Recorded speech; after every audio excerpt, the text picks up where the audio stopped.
Genevieve? No, Nollywood is simply home for me. Okay. Nollywood is pretty much what I live, think, and breathe. It's an entertainment industry for a lot of people, but for me, it's life. It's all I know. It's what I love. It's what I enjoy, and it encompasses a lot of people who are very passionate about art and creating art and film. And yeah. Back then, we had our attention, and what we focused on and what we prioritized was different from what we prioritize now. And as much as we tried to work, I mean, give or take, we worked with what we had, what was dealt us, you know, and we did the best with what we had available to us.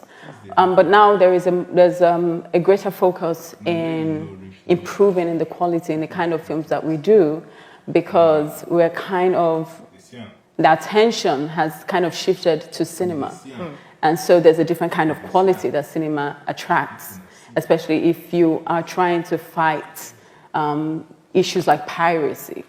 So you want to kind of focus on where the money is coming from, where you want to get the money back, how do you reach a bigger audience, and really the only way you can do that is through cinema. And how do you get to cinema? How do you get, like when your movie comes on a bigger screen, hopefully you don't lose the quality of your film. So in order not to do that, you have to improve on the quality you actually shoot on. So I think it's the mindset that has changed. That's the difference between old Nollywood and new Nollywood. It's the same people. We have new people, we have new talents, we have new creatives coming in, which is an amazing thing. And I think I'm very proud that people are paying attention to the industry and actually want to be a part of an industry that, you know, back in the day they would not have been proud of. And I think old Nollywood, however you view it, has done a lot to actually attract people to want to be a part of it in this new era.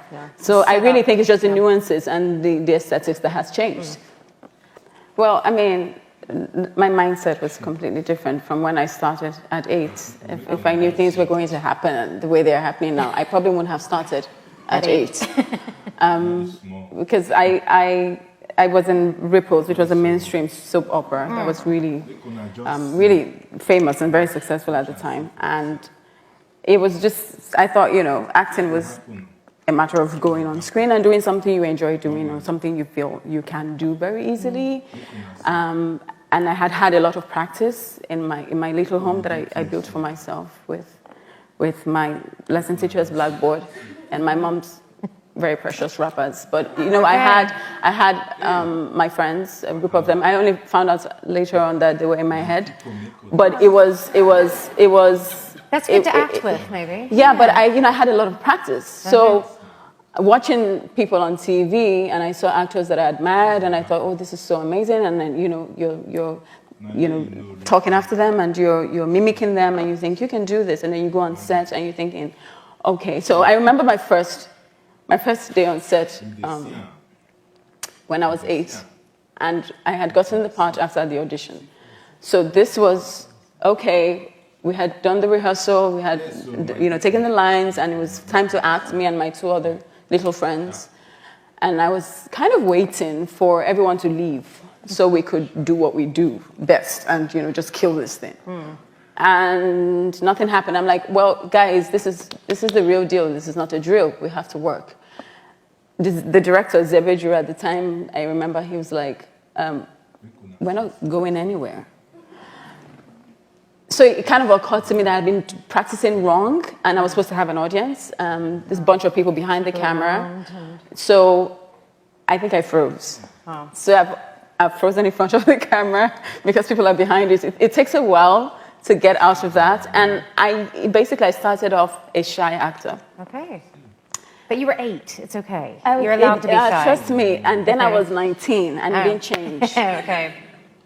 So, but then what has happened is that I get comfortable the minute I get into a role. And it doesn't matter what kind of lens is in front of me, because I can't see it. That's up to the director and the producer. My job is to actually just get lost, which I enjoy doing because I think I enjoy being anybody else but myself.